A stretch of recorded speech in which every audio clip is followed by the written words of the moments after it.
Voilà, donc particulièrement, nous allons maintenant aller dans ce message, Gédéon et l'épée de l'Éternel. Alléluia. On va lire, si vous voulez bien, dans Juges au chapitre 7. Juges, chapitre 7, et nous allons lire à partir du verset 16. Pour vous montrer un petit peu le contexte, certaines personnes connaissent Gédéon de près ou de loin, mais nous allons nous y appliquer particulièrement donc aujourd'hui. Juges, chapitre 7 et au verset 16. Juges, chapitre 7 et au verset 16. Donc, on nous parle ici de Gédéon. Il divisa en 3 corps les 300 hommes et il leur remit à tous des trompettes et des cruches vides avec des flambeaux dans les cruches. Il leur dit, « Vous me regarderez et vous ferez comme moi. Dès que j'aborderai le camp de Madian, le camp ennemi, vous ferez ce que je ferai.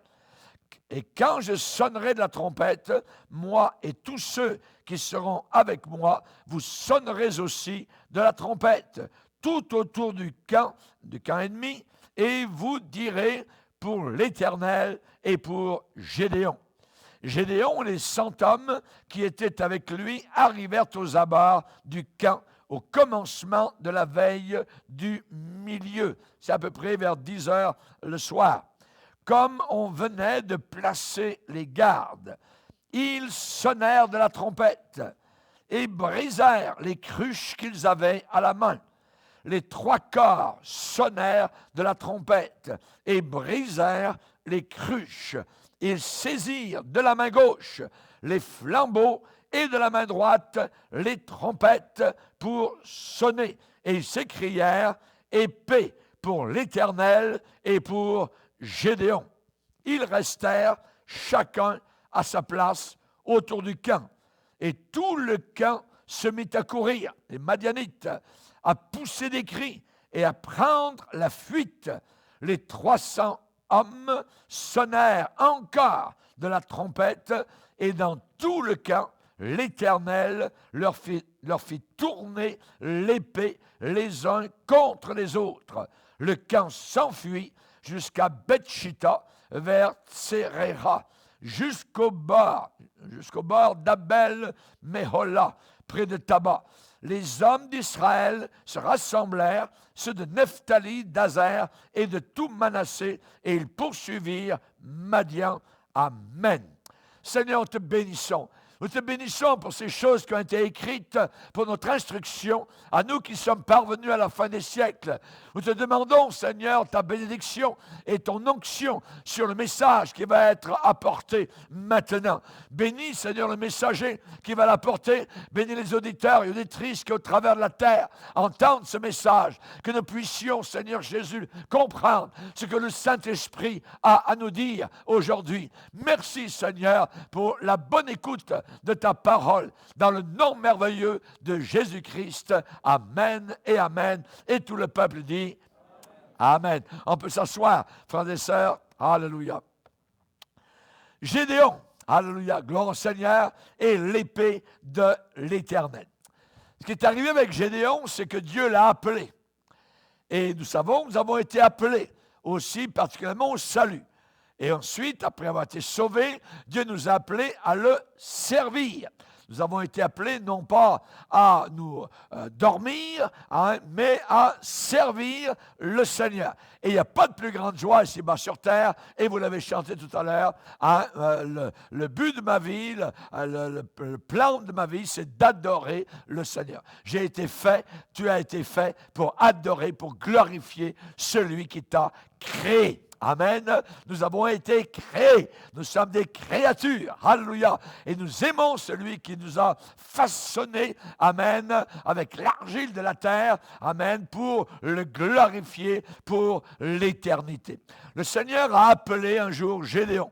Et il appelle aujourd'hui encore des jeunes gens, des jeunes filles. Il en appelle. Il a appelé donc ce jeune homme, Gédéon. Il l'a commissionné. Il lui a donné une mission, une feuille de route, amen, pour accomplir sa volonté. Le Seigneur l'a encouragé et l'a fait sortir de sa cachette. Et il l'a amené à une position de leadership, de leader en Israël. Vous savez, souvent, Dieu choisit des hommes très simples. Il ne choisit pas des hommes compliqués ou quoi que ce soit, qui sont élevés, je dirais, dans la société. Le Seigneur appelle généralement des gens bien simples pour accomplir ses plans. Il a appelé, si vous lisez la Bible, le Nouveau Testament, l'Évangile, vous verrez que Dieu a appelé des fermiers. Il a appelé Amos, qui était cultivateur. Il a appelé Élisée, qui était en train de labourer dans un champ. Dieu les a appelés. Il a appelé des pêcheurs de poissons, qui étaient en train de réparer leur filet dans une barque. On se rappelle de Jacques, de Jean. On se rappelle de Simon-Pierre et d'André. Donc, 2 frères d'un côté, 2 frères de l'autre. Et voilà 4 disciples de plus. Donc, 4 apôtres que le Seigneur a appelés. Alléluia. Ils ont tout laissé pour suivre le Seigneur. Et généralement, ce sont des hommes qui prient avec assurance.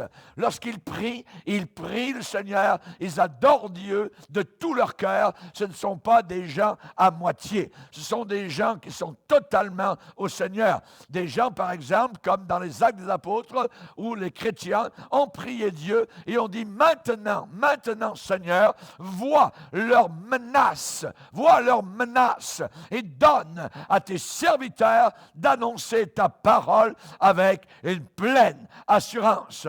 Ce que le diable désire toujours et au travers des siècles, eh bien, c'est d'empêcher la parole de Dieu de toucher les cœurs, d'être répandue dans le monde entier. Et là, ces gens-là qui avaient été appelés ont prié le Seigneur en disant, vois leurs menaces, vois leurs empêchements, vois ce qui se passe, Seigneur, et fais en sorte que tes serviteurs, tes servantes puissent annoncer, proclamer, claironner, hautement, librement, hardiment ta parole avec une pleine assurance. Qu'est-il arrivé pour Gédéon? Le Saint-Esprit de Dieu est descendu sur lui. L'œuvre de Dieu ne s'accomplit pas par l'intellect humain. L'œuvre de Dieu ne s'accomplit pas par des idées humaines, des plans humains. Voyez, non, pas du tout. Ça se passe toujours par le Saint-Esprit. Ce n'est ni par la force, ni par la puissance humaine, ni par la puissance du cerveau, mais par le Saint-Esprit. Là où le Saint-Esprit n'agit pas, et ce n'est que stérilité, ce n'est que désert, ce n'est que parodie. Voyez, la chair ne sert de rien. Jésus l'a bien déclaré, les idées humaines ne servent à rien du tout. C'est l'Esprit, a dit Jésus, qui donne la vie. Alléluia. Toute vie qui existe dans l'Église provient du Saint-Esprit. Alléluia. Et je bénis le Seigneur de ce que nous sommes une Église vivante, pleine de vie, pleine de joie. Ça se voit sur vos visages radieux. Ça se voit à l'éclat de vos yeux. Amen. Au sourire sur votre visage, aux pleurs sur vos joues quand vous adorez et que vous bénissez le Seigneur. Alléluia. La vie est là. Il y a une action de Dieu et il y a une réponse, une réaction de notre part. L'Esprit agit. Seigneur, s'il te plaît, ne nous retire pas ton Saint-Esprit. Amen. C'est ce que David priait de tout son cœur. Ne retire pas ton Saint-Esprit de nous. Parce qu'il savait ce qui se passe. Quand le Saint-Esprit s'en va, le roi Saül n'avait plus le Saint-Esprit et il s'est suicidé. Voyez? Et donc, on sait que particulièrement, c'est quelque chose de dangereux qui peut arriver quand le Saint-Esprit se retire. Sur Samson, le Saint-Esprit s'était retiré aussi. Et évidemment, il a fait totalement des bêtises et il travaillait ensuite pour les païens, pour les amuser. L'Église de Dieu n'est pas un lieu d'amusement. Nous ne sommes pas là pour amuser la galerie, parce que c'est très sérieux. Nous savons qu'un jour, nous passerons devant le tribunal de Dieu et nous devons rendre compte Ils n'arriveront pas devant le tribunal, les deux mains dans les poches, avec un chewing-gum dans la bouche. Ah non, non, non, non. Ça sera très, très sérieux pour toutes les choses, les actions que nous aurons accomplies depuis que nous sommes chrétiens. Ce qui a été fait, ce qui n'a pas été fait, ce qui a été mal fait, ce qui a été bien fait, tout va être déballé en cette journée-là. Donc, nous avons besoin de prendre la vie chrétienne très au sérieux. Ça ne veut pas dire que nous ne sommes pas joyeux, mais ça veut dire que c'est sérieux. C'est du sérieux dans ce que nous sommes, voyez. Donc, le Saint-Esprit est venu sur Gédéon et la main de l'Éternel est venue reposer sur lui. Dieu l'avait appelé à un ministère de délivrance, délivrer les enfants d'Israël qui depuis des années étaient sous le joug, la botte de Madian, sous les ennemis, donc étaient les Madianites. Et donc, le Seigneur appelle Gédéon pour que le peuple soit délivré de la main de cette oppression. Les ennemis venaient pour détruire, ils cultivaient leurs champs, ils semaient. Quand la récolte arrivait, l'ennemi arrivait sur ses grands chevaux et là, il saccageait tout. Donc, c'était un ravage inimaginable. Évidemment, donc, les enfants d'Israël étaient dans un état de tristesse très, très grand. Et on voit, évidemment, que là, le Seigneur, par sa grâce, par son amour, a suscité Gédéon pour les délivrer. Et la Bible dit, Gédéon fut revêtu de l'Esprit. Alléluia! C'est merveilleux ce verbe, revêtir. Amen. Revêtir, comme une veste. Vous avez une veste, voyez, et là, cette veste-là, je n'en suis pas revêtu. Mais bientôt, je vais en être revêtu. Ça veut dire que je passe mon bras dans les manches, je la place dans mon dos et je passe l'autre manche, voyez, et s'il le faut, je ferme les boutons. Je suis revêtu. La Bible dit que Gédéon fut revêtu de l'Esprit de Dieu. Cela veut dire qu'il fut enveloppé de l'Esprit de Dieu. Il fut imbibé de l'Esprit du Seigneur. L'Esprit de Dieu fut non seulement sur lui, mais l'Esprit de Dieu fut en lui. Et la Bible dit, il sonna de la trompette. Voyez, il sonna de la trompette. Alléluia. Quand vous êtes revêtu du Saint-Esprit, vous devenez un trompettiste. Amen. Vous devenez un trompettiste pour sonner l'alarme, pour être une sentinelle, pour déclarer la vérité, pour résister à l'ennemi et au péché. Vous devenez quelqu'un qui claironne. Gédéon fut revêtu de l'Esprit de Dieu et sonna de la trompette. Après avoir reçu un appel de Dieu, ce n'est jamais très sage de sortir immédiatement et de commencer à sauter dans le centre de votre service. Non. Pourquoi ce n'est pas, je dirais, très sage de faire cela comme cela rapidement? Parce que généralement, on n'est pas préparé ou prêt pour ce service ou ce ministère. Premièrement, il y a des choses qu'il faut bien établir personnellement dans votre cœur et dans votre vie. Il y a différentes choses, premièrement, à apprendre. Il y a des assurances à recevoir dans votre cœur. Il y a des confirmations à avoir par des signes, peut-être, de Dieu.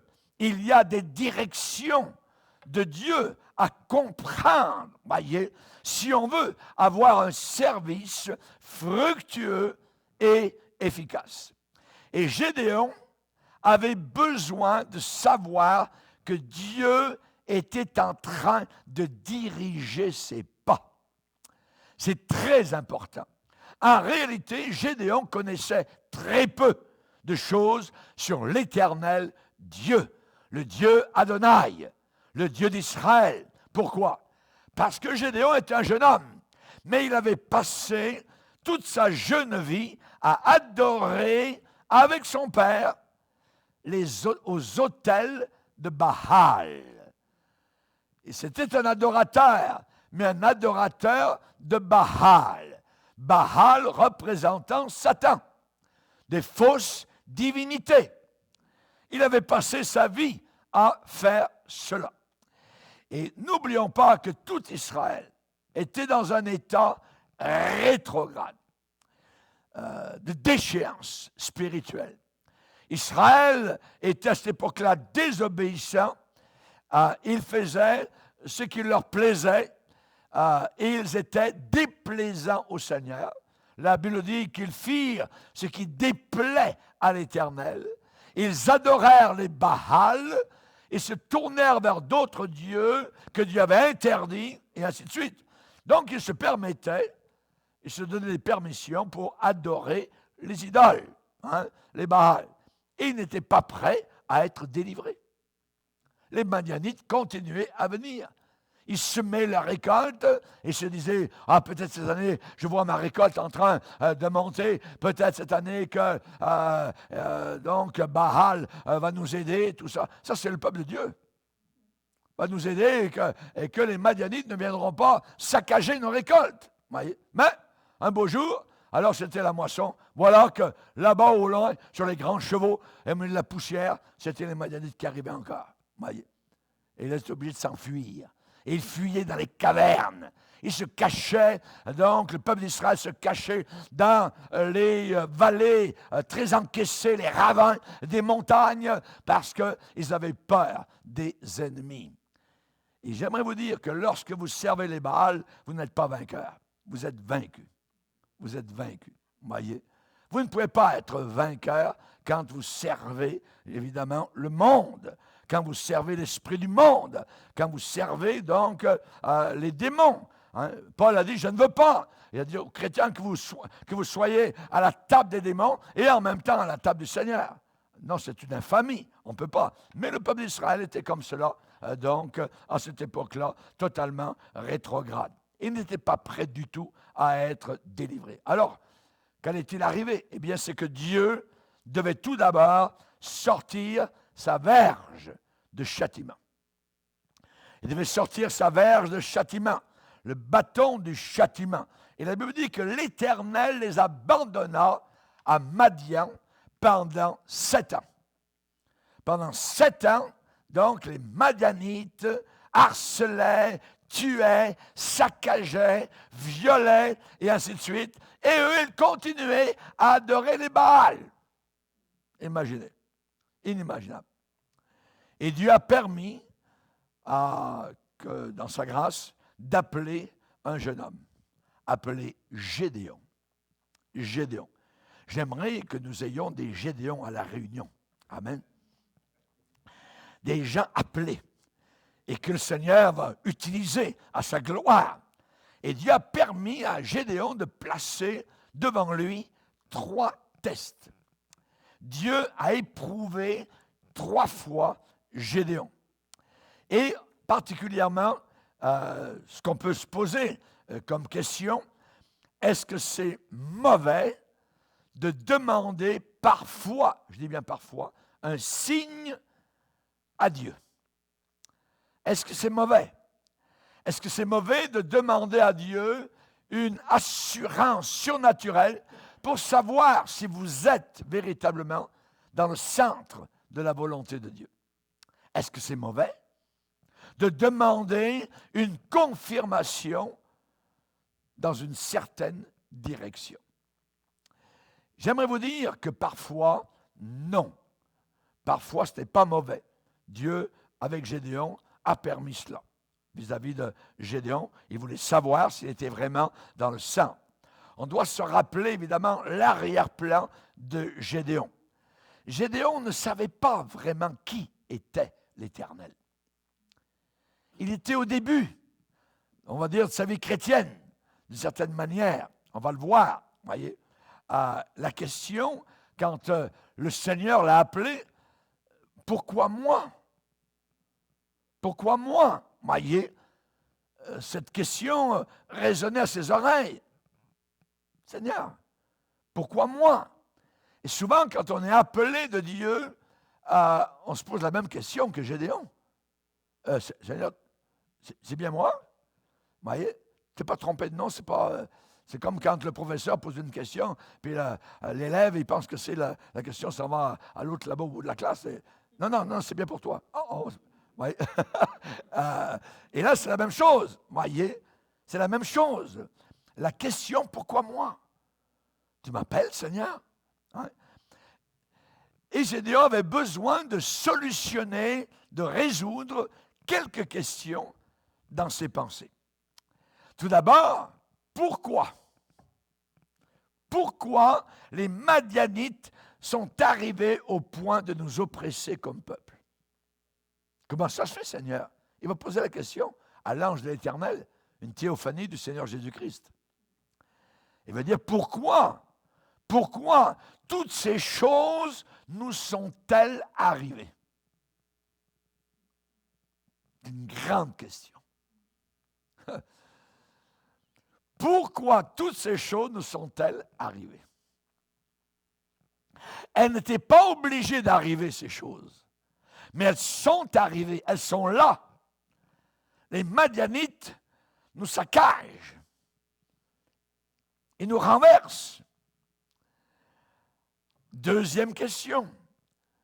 Seigneur, où sont les puissants miracles de délivrance de ta part? Il n'y a plus de miracles. Comment ça se fait que nos pères, dans le passé, nous parlaient de toutes sortes de choses, de miracles que tu accomplissais, de boiteux qui se levaient, d'aveugles qui voyaient, de sourds qui entendaient, de démons qui étaient chassés? Seigneur, pourquoi? Où sont-ils? Où sont tous ces prodiges que nos pères nous ont racontés?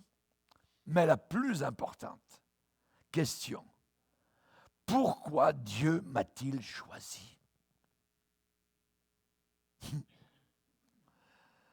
Je ne sais pourquoi, dans sa grâce, vous connaissez le cantique.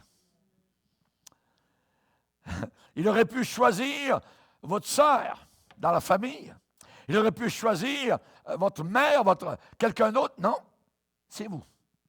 Et c'est nous qui formons cet assemblage disparate qu'est l'Église de Jésus-Christ.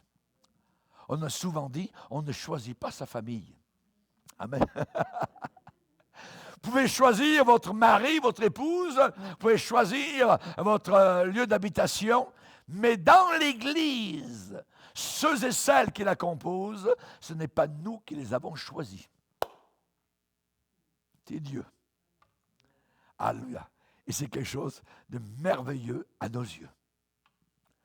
Des gens de toutes sortes de milieux, de toutes sortes d'endroits, de toutes sortes de rangs sociaux. Voilà que maintenant nous formons une seule famille. Et pour longtemps. Nous sommes mieux de nous habituer. Alléluia. Je suis convaincu que Dieu planifie parfois des épreuves pour mettre nos vies au test.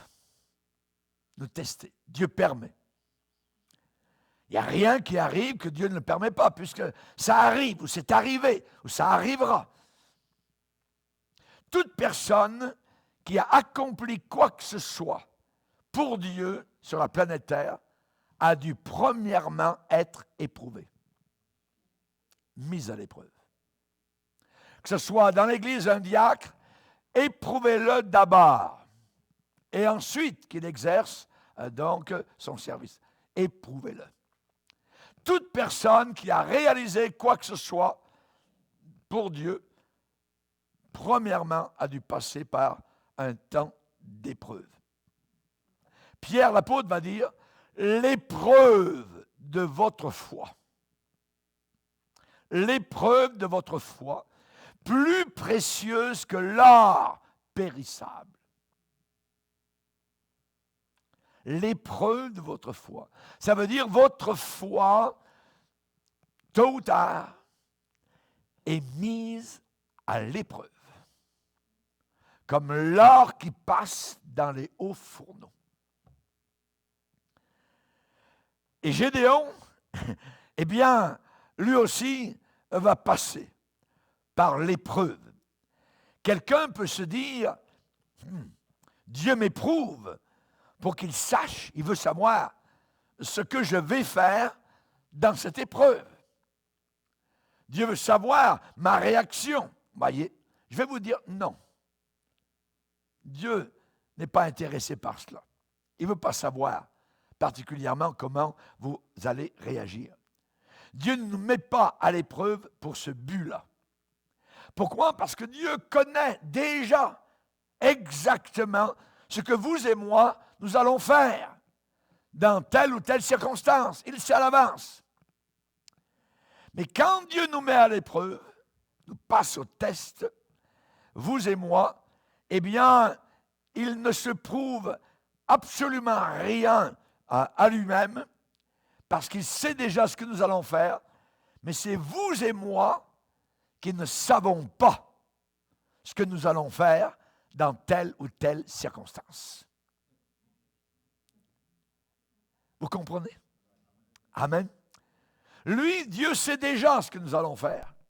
Il est omniscient. Seigneur, tu sais quand je me lève, tu sais quand je m'assieds, tu sais quand je vais me coucher, tu sais quand j'ouvre la porte, quand je ferme la porte, quand je monte au grenier, tu sais quand je monte dans ma voiture, tu sais ce que je fais dans la voiture, tu sais tout. Dieu connaît tout. Quand il est allé vers Moïse, vers le buisson ardent, « Hé Moïse, je sais ce qui se passe parmi ton peuple en Égypte. Je connais leur souffrance. J'ai entendu leurs cris. J'ai vu leurs pleurs. » Il sait absolument tout. Mais quand nous sommes mis à l'épreuve, c'est vous et moi qui ne savons pas ce que nous allons faire. Dieu savait exactement ce qu'Abraham allait faire sur la montagne du Moria. Lorsqu'il est dit dans la Bible, dans Genèse 22, « Et Dieu mit Abraham à l'épreuve. » Sa foi a été testée. Hé Abraham, tu dis que tu as la foi en l'Éternel Adonai, le Dieu des étoiles, alors je vais t'éprouver. Je sais premièrement comment va être ta réaction, mais toi, tu ne sais pas comment tu vas réagir. Et tu vas l'apprendre. Amen. Alléluia. Gloire au Seigneur. C'est Abraham qui n'était pas sûr, voyez, de ce qu'il allait faire. Et Abraham, dans l'épreuve, s'est prouvé à lui-même ce qu'il allait faire. Certains pensent que Gédéon manquait de confiance. Voyez, qu'il était faible. Mais Dieu ne pensait pas ça. Absolument pas. Qu'est-ce que Dieu lui a dit quand il l'a appelé? « Hey Gédéon, l'Éternel est avec toi, vaillant héros. » Dieu le voyait comme étant un vaillant héros, alors qu'il était, semblait-il, dans la peur.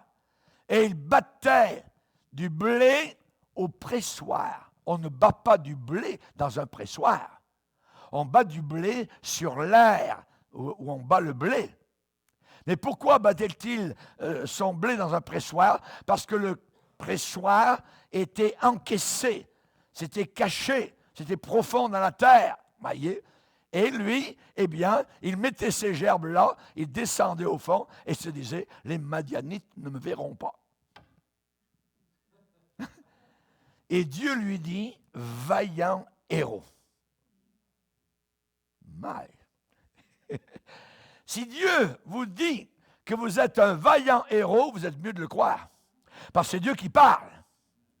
Peut-être que vous ne vous voyez pas comme cela, mais Dieu, lui qui connaît tout, il connaît, je dirais, le futur depuis le commencement. Il sait, depuis votre naissance et du sein de votre mère, ce que vous allez être plus tard. Il vous appelle peut-être vaillant héros.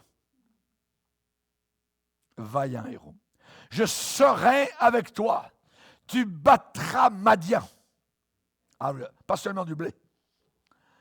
Va avec cette force que tu as.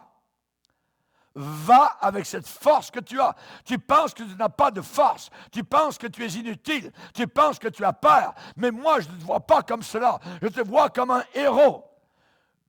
Ma présence sera avec toi. Le Saint-Esprit de Dieu va susciter en toi une énergie que tu ne penses ne pas avoir. Certains pensent que Gédéon manquait de confiance. Pas Dieu. Dieu a pris quoi? Dieu a pris les manquements de Gédéon et lui a donné son onction. Dieu l'a rempli de sa puissance. Amen. Et Gédéon devint une force irrésistible avec son Dieu. Avec Dieu, nous ferons des exploits. Je puis tout par celui qui me fortifie. N'oubliez jamais le bout de la phrase. Amen. Tout seul, vous ne ferez rien. Votre petit intellect, vos petits diplômes ne valent rien devant Dieu. Quand l'humilité est dans une vie, cette humilité est capable de vous amener à une dépendance totale, complète sur Dieu. Vous dépendez totalement sur lui. Vous vous appuyez sur lui. Paul a dit, j'ai appris à vivre dans la disette et dans l'abondance, dans n'importe quelle situation, parce que je ne suis jamais seul. Christ est ma vie et la mort m'est un gain. Alléluia. Gloire au Seigneur. La Bible dit, confie-toi. Ça veut dire, appuie-toi totalement, complètement, remets ta vie, livre ta vie, abandonne ta vie, confie-toi en l'Éternel de tout ton cœur. Et ne t'appuie pas sur ta sagesse. La sagesse humaine, la Bible dit, est diabolique. Ne t'appuie pas sur ta sagesse, ne t'appuie pas sur tes idées, ne t'appuie pas sur tes plans. Mais dis au contraire, si Dieu le veut, nous ferons ceci, nous ferons cela. Ne mettez jamais Dieu de côté. Non, non. Gédéon fut revêtu du Saint-Esprit. Rappelez-vous ma veste. Revêtu du Saint-Esprit, enveloppé du Saint-Esprit. Alléluia. Ses bras plongeant dans l'œuvre et la puissance du Saint-Esprit. Et il avait reçu un nouveau nom. On peut dire aujourd'hui, depuis qu'il était devenu chrétien, pour qu'on comprenne, Gédéon avait un nouveau nom. Son nouveau nom, c'était celui-ci. Yérub-Baal. Jérub-Baal. C'était le nouveau nom. La Bible dit Jérub-Baal qui est Gédéon. Comment a-t-il reçu ce nouveau nom? Oui. Ça veut dire quoi? Ce nom a une signification. Que Baal plaide. Que Baal dispute. Pourquoi? Parce que le Seigneur s'était révélé à Gédéon et Dieu lui avait dit, hey, tu vois là-bas, l'autel de Baal, renverse-le. Et Gédéon avait été renversé l'autel de Baal. Le lendemain matin, dans le village, tout le monde, oh, qu'est-ce qui se passe? Mais c'est terrible. L'autel de Baal a été renversé. Qui a fait ça? La personne qui a fait ça mérite la mort. Et finalement, on a découvert que ça se passait dans la maison de Gédéon. Les gens sont venus frapper à la porte. On dit, hey, fais venir ton fils. On pense que c'est lui qui a renversé l'autel de Baal. Il doit mourir. Le père est sorti. Il a refermé la porte derrière lui. Il a dit, OK les gars, je vais vous dire quelque chose. Si Baal est si fort que ça est puissant, qu'il revendique sa cause lui-même.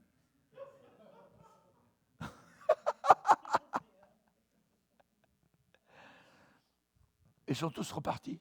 Penaud. On dit, ben oui, c'est notre Dieu. Que notre Dieu le renverse, lui aussi, le tue, ainsi de suite.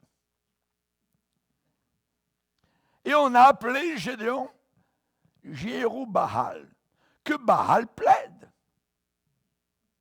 que Baal dispute. Voyez?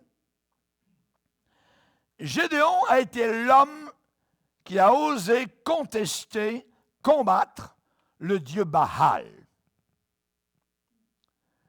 Gédéon a eu un nom tout à fait particulier, honoré comme l'homme qui a osé faire quelque chose. Il a osé faire quelque chose. Comme Moïse a osé placer son bâton sur la mer. Et sous leurs yeux étonnés, la mer s'est mise debout, ou d'une autre manière, a fait un chemin au milieu donc d'elle-même. 2 murailles d'eau. Moïse a osé croire ce que Dieu avait dit. David a osé défier Goliath. Tout le monde avait peur. Tout le monde craignait, tout le monde tremblait. Et le roi Saül était dans sa tente depuis des semaines, sans oser défier cet homme qui chaque jour s'avançait en disant « Bande de niaiseux! Amenez-moi un homme, on va se battre, on va voir qui sera vainqueur. » Et quand David a apporté du pain et du fromage un beau matin à ses frères qui étaient sur le champ de bataille, qui ne faisaient rien, mais qui c'est ce gars-là? Quand il a entendu les ricanements de Goliath, il dit, moi je vais aller le combattre. Il a osé faire quelque chose. Il a osé. Vous savez, quand il y a un réveil spirituel dans une église, ça commence toujours dans le cœur d'une seule personne. Dieu a dit, je cherche pas des gens, je cherche un homme qui se tienne à la brèche devant moi et qui prie. C'est ce qu'il cherche. Un jour, un grand homme de Dieu que Dieu a utilisé, dans sa maison, il a pris une craie et il a fait simplement un cercle par terre. Et ensuite, il est entré dans le cercle et il a dit, Seigneur, que le réveil vienne dans le cercle. La personne, évidemment, remplie du Saint-Esprit. Cet homme a prié. Amen. Ce n'est pas là-bas, peut-être de suite, puis à Perpète-les-Oies, puis non. C'est toi, c'est moi. Un homme, Gédéon, en train de battre, un fermier, en train de battre du blé dans un pressoir. Un réveil dans une église commence toujours dans le cœur d'un seul homme. Quand Dieu se meut, quand Dieu commence à agir dans une assemblée, voyez, c'est toujours « je cherche un homme ». Veux-tu répondre en disant « Seigneur, je serai cet homme ». Il y a le défi. Et là, donc, on voit Dieu agir. Il n'en a pas 4-5 entre les mains, un seul. Dieu a un seul homme entre les mains, Gédéon. Et ce n'est pas longtemps, il ne se passe pas beaucoup de temps avant que les Madianites de l'autre côté sachent qu'il y avait un homme qui était revêtu du Saint-Esprit. Revêtu du Saint-Esprit va faire toute la différence. Toute la différence. Et on voit que maintenant, là-bas, dans le camp Madianite, ils parlaient dans leur chaumière, dans leur tente, de cet homme appelé nouvellement du nom de Jérubaal. Ils ont un homme là-bas, il s'appelle Jérubaal. Mais c'est formidable, cet homme, il est rempli d'un esprit, l'esprit des dieux, tout ça. Il fait des choses extraordinaires, il n'a pas peur. Il est en train de monter les gens contre nous. Ça doit être un complotiste.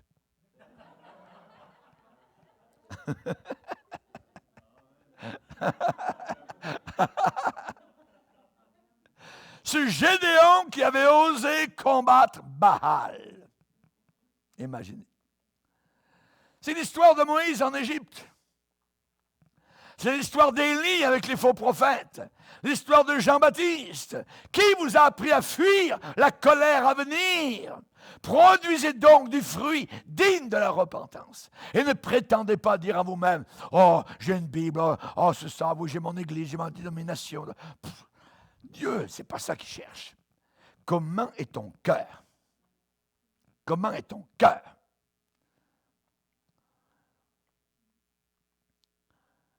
Tout chrétien authentique va vivre une vie de l'esprit. Tout chrétien authentique va vivre une vie par l'esprit et dans l'esprit. N'oubliez pas que tout a commencé, notre vie chrétienne, quand on a été convaincu par le Saint-Esprit de péché, de justice, de jugement.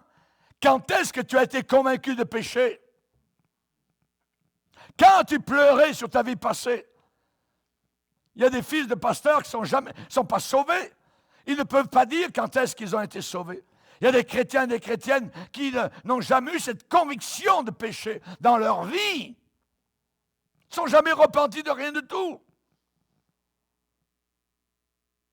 On a été convaincus par le Saint-Esprit. Jésus a dit, je m'en vais, mais je vous enverrai quelqu'un comme moi, un autre comme moi, allos, pas hétéros, un autre comme moi, allos, autre en grec.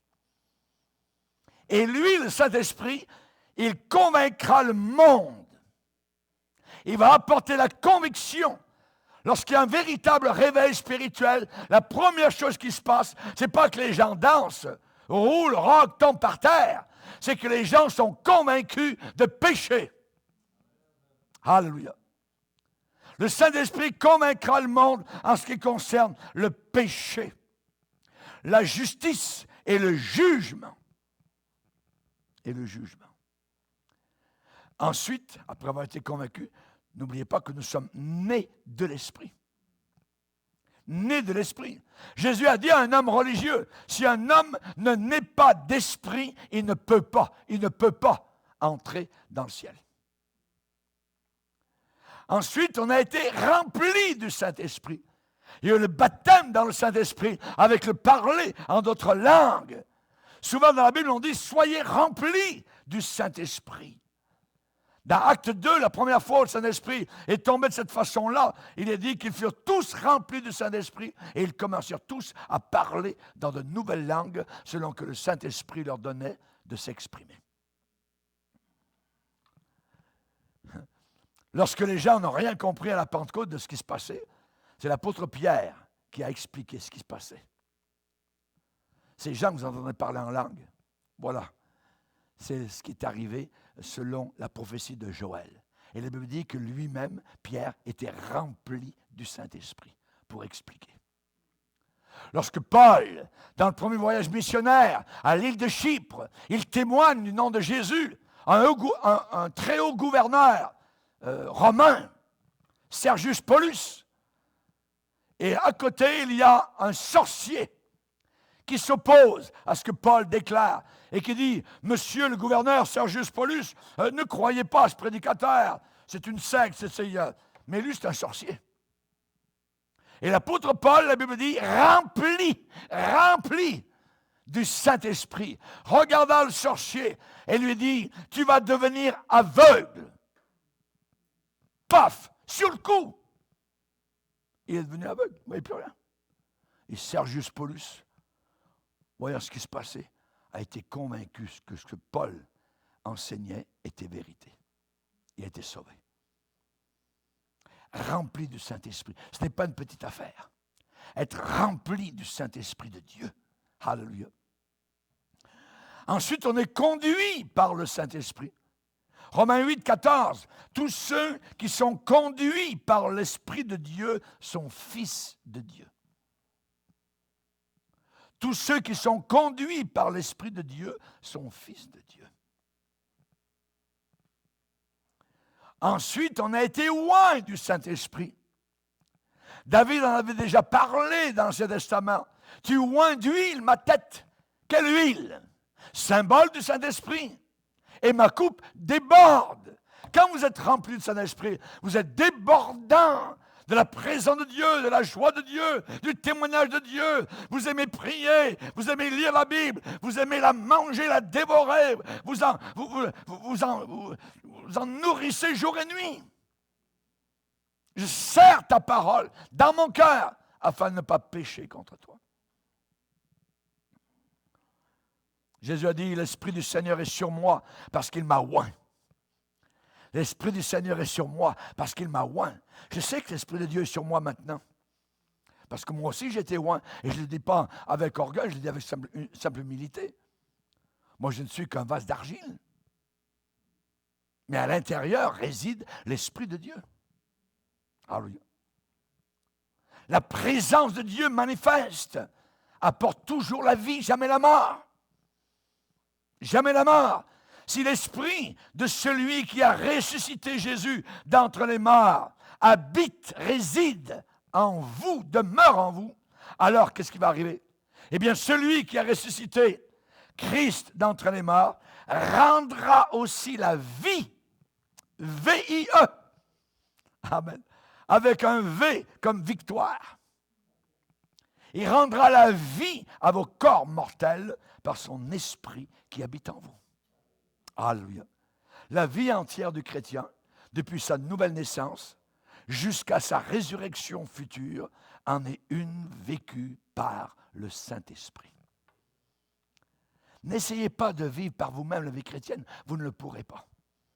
Parce que cette vie chrétienne, elle est invivable par nous-mêmes. Elle ne se vit que par la puissance du Saint-Esprit. Alléluia. Le premier pas dans la vie de Gédéon, ça a été d'apprendre à adorer. Apprendre à adorer. J'aime voir nos nouveaux convertis adorer le Seigneur. C'est formidable. Pourquoi? Parce qu'il ne fait que jamais eux. Voyez, ce ne sont pas des hypocrites. Ils viennent d'être sauvés. Ils sont réjouis par la grâce de Dieu. Le pardon de tous leurs péchés a été effacé. La dette est annulée. Le diable a reculé. Amen. S'enfuit dans les ténèbres. Et ces nouveaux convertis commencent à adorer le Seigneur. Ils aiment ce temps de cantique. Amen. Dans l'église où l'on chante, où on loue, où on adore le Seigneur. Alléluia. Et si c'est une dame, amen, qui a mis un petit peu de make-up, tout ça, eh bien, si pendant qu'elle pleure, c'est pas grave, il y a des choses qui, des petites larmes qui ruissellent, tout ça, et le make-up s'en va, ça fait des taches toutes noires ici, c'est pas grave, amen, c'est un signe de bénédiction. Alléluia. Le premier pas dans la vie de Gédéon, ça a été d'apprendre à adorer son Dieu. Amen. Et le premier pas dans la vie de tout chrétien, c'est d'être de vrais adorateurs. Il y a trop de faux adorateurs. Et Jésus a dit à la Samaritaine, rappelez-vous, le Père cherche de vrais adorateurs, qui l'adorent en esprit et en vérité, aucun mensonge. C'est une réalité. Amen. Une vérité qui est dans le cœur. Amen. N'oublions pas que durant la grande tribulation, qui s'en vient devant le monde, qui va durer 7 ans, n'oublions pas que toute la terre va adorer Satan. Ils vont adorer le diable. Pourquoi? Parce que l'homme est un adorateur. Ou bien tu adores le diable, ou bien tu adores Dieu. Et nous avons besoin d'apprendre, et Gédéon l'a appris, à être un véritable adorateur. Avant que Dieu puisse nous utiliser dans l'Église, dans le service de Dieu, nous devons apprendre, premièrement, comment se prosterner dans l'adoration. J'aime nos réunions de prière parce qu'on est à genoux, à côté de notre chaise, ou à genoux en avant, ou ailleurs, on est à genoux devant Dieu. La Bible dit que Daniel pliait ses genoux 3 fois par jour à Babylone. Daniel, c'est pas peu dire, c'est un grand homme de Dieu. C'est vrai que vous pouvez prier debout, tout ça. Moi, je prie souvent en marchant. Mais j'aime la réunion de prière où tous ensemble, on est à genoux devant le Seigneur. C'est un signe d'humilité. Il est grand, il est puissant. Et je reconnais mon indignité. Alléluia. Gloire à Dieu. Gédéon a adoré son Dieu à un nouvel autel. On va le lire dans Juges, chapitre 6. Juges, chapitre 6.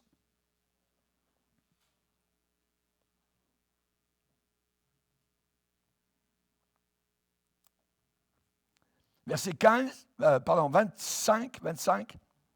Dans la même nuit, l'Éternel dit à Gédéon, prends le jeune taureau de ton père et un second taureau de 7 ans. Renverse l'autel de Baal qui est à ton père, qui appartient à ton père, et abat le pieu sacré qui est dessus. Tu bâtiras ensuite et tu disposeras sur le haut de ce rocher un autel à l'Éternel ton Dieu. Donc Dieu lui dit, tu vas maintenant, une fois que tu as renversé l'autel de Satan, l'autel de Baal, maintenant tu vas ériger un nouvel autel à l'Éternel. Et dans notre vie, nous avons besoin d'ériger un nouvel autel au Seigneur de gloire. Alléluia. Donc Gédéon s'est tourné ensuite vers Dieu et lui a dit, Seigneur, si tu veux sauver Israël par ma main, alors je vais poser une toison de laine sur le sol. Il a demandé quelque chose, c'est au verset 36. Gédéon dit à Dieu, si tu veux délivrer Israël par ma main, comme tu l'as dit, voici, je vais mettre une toison de laine dans l'air. Si la toison seule se couvre de rosée et que tout le terrain reste sec, là je saurai, je connaîtrai que tu délivreras Israël par ma main, comme tu l'as dit. Et il arriva ainsi. Le jour suivant, bravo, merci Seigneur, tu m'as choisi, mais il n'est pas encore certain. Le jour suivant, il se leva de bon matin, pressa la toison et en fit sortir la rosée qui donna de l'eau plein une coupe. Gédéon dit à Dieu, que ta colère ne s'enflamme pas contre moi. Ne te mets pas en colère, Seigneur. Je ne te parlerai plus que cette fois. Je voudrais seulement faire encore une épreuve avec la toison. Que ce soit le contraire qui arrive. Que la toison seule reste sèche et que tout le terrain se couvre de rosée. Et Dieu fit ainsi cette nuit-là. La toison seule resta sèche et tout le terrain se couvrit de rosée. Donc c'était clair. Je t'ai appelé. Je t'ai choisi. Hein? Donc, à partir de cet épisode, vient l'expression « mettre une toison devant Dieu ». Les chrétiens qui disent « je vais mettre une toison devant Dieu », ça vient de là. Hein? Je vais demander au Seigneur si c'est vraiment sa volonté. Ça veut dire rendre certain, par des moyens visibles et surnaturels, la volonté de Dieu dans certains domaines.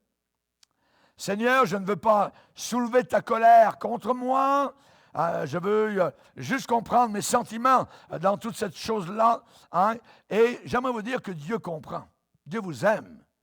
Dieu nous aime. Voyez, il nous protège. Il est plein de compassion.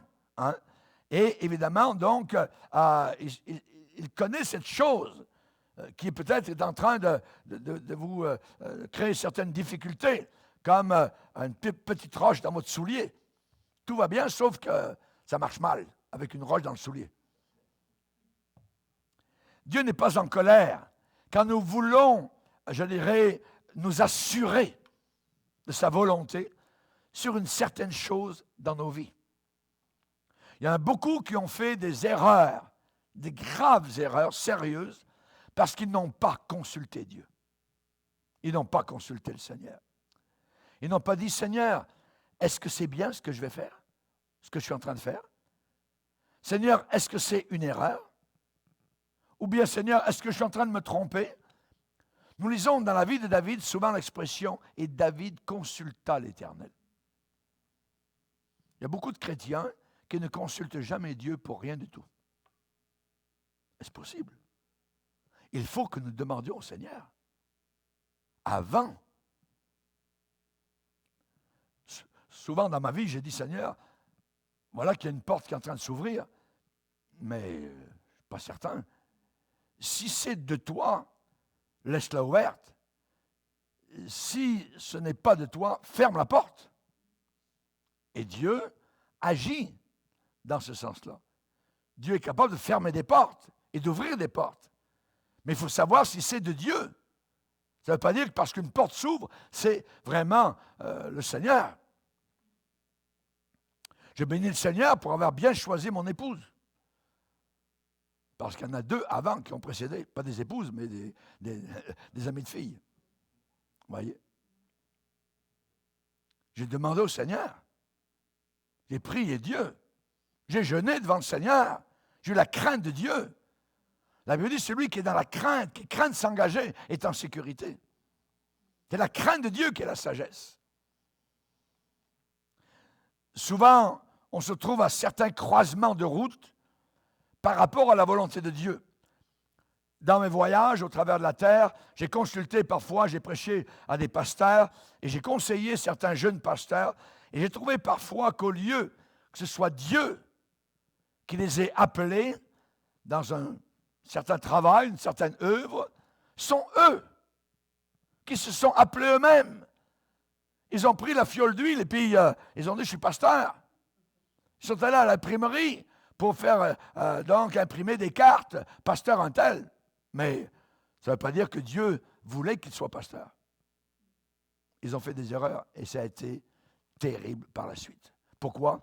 Parce que quand le diable arrive, quand ces fameux pasteurs arrivent dans les batailles, les combats, quand on commence à parler en mal contre eux, s'ils n'ont pas été appelés, ils vont sauter par-dessus bord. Les rats quittent le navire. Et laissent le navire tout seul. Il faut être certain d'avoir été appelé. Il n'y a rien de plus décevant, de plus désappointant. Souvent, j'ai parlé à des jeunes gens qui ne savaient pas beaucoup la volonté de Dieu et je leur ai donné généralement, souvent j'ai donné ce verset-là, dans le psaume 32, le verset 8. Et au psaume 32, le verset 8, le Seigneur dit « Je t'instruirai. Je vais te montrer la voie que tu dois suivre. Je te conseillerai. J'aurai le regard sur toi. » Donc, et Dieu continue en disant, soyez pas comme des mules, des têtes de mules. Voyez? Je t'instruirai, je vais te montrer la voie que tu dois suivre. Gédéon a voulu s'assurer que ce que Dieu est en train de lui dire, c'était vraiment dans la volonté de Dieu. Et parfois, ce n'est pas mauvais, d'attendre et de s'assurer. Il y a des gens qui disent, moi, je veux partir en Afrique, tout ça, où Dieu m'appelle là-bas. Ils sont allés, ils ont fait 6 mois, ils sont revenus. Je dirais, tête basse, terminé, ministère, plier les bagages, rentrer les livres, les Bibles dans les caisses, c'était terminé. Il faut savoir si c'est de Dieu. S'appeler soi-même et partir sur un champ de travail, puis ensuite expérimenter un paquet de frustrations qui s'en suivent, ça ne sert pas à grand-chose.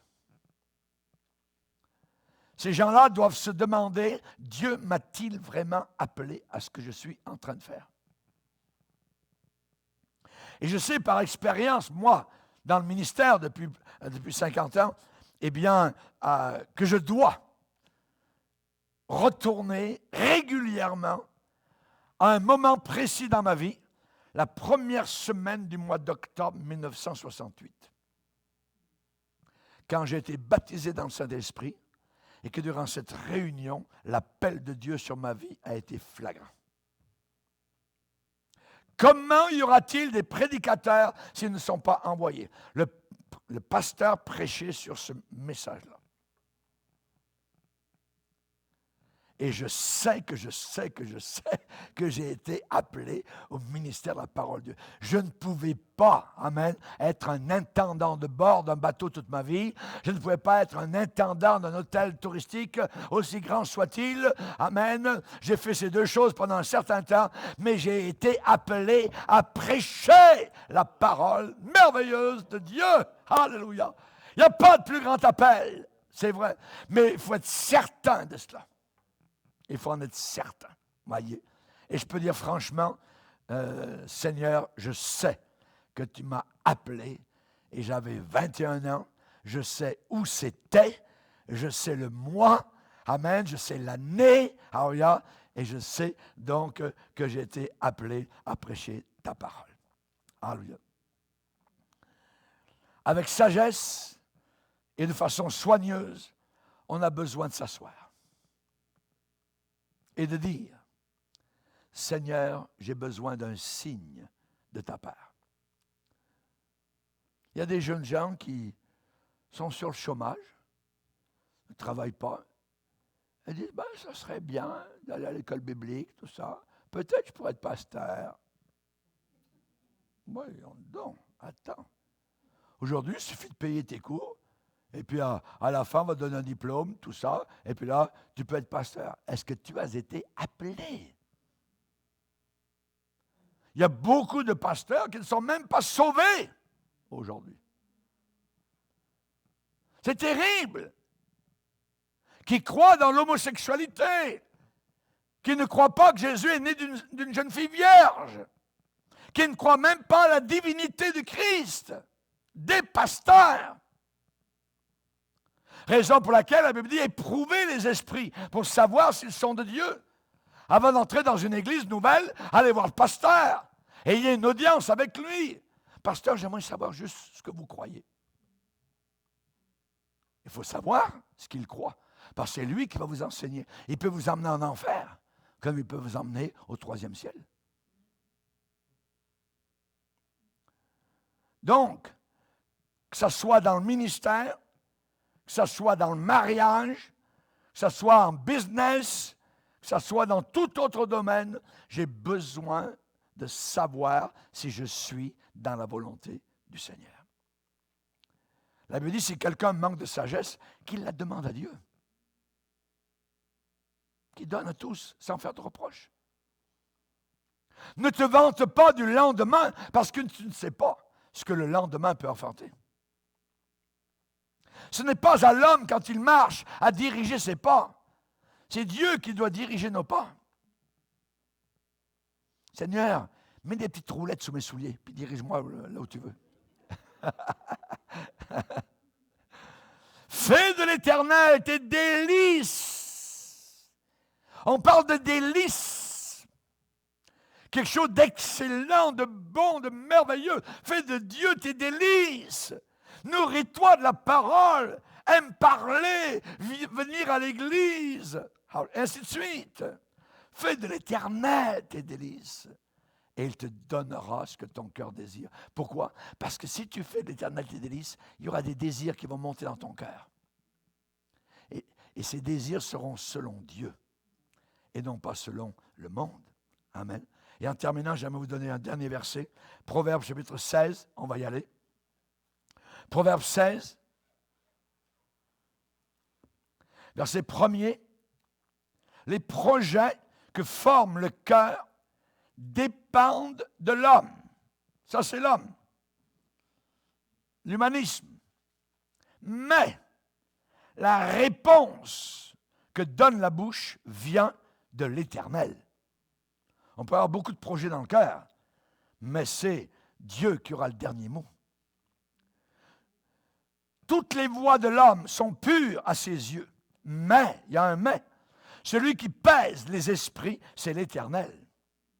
Et le verset 3, recommande à l'Éternel tes œuvres et tes projets réussiront. Amen. Toujours Dieu. On ne peut pas enlever Dieu du paysage. C'est impossible.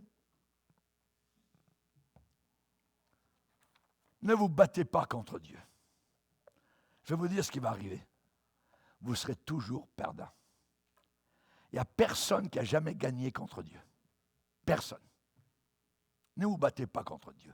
N'en voulez pas à Dieu. Jacob s'est battu toute une nuit contre le Seigneur, l'ange de l'Éternel. Et il a été vaincu.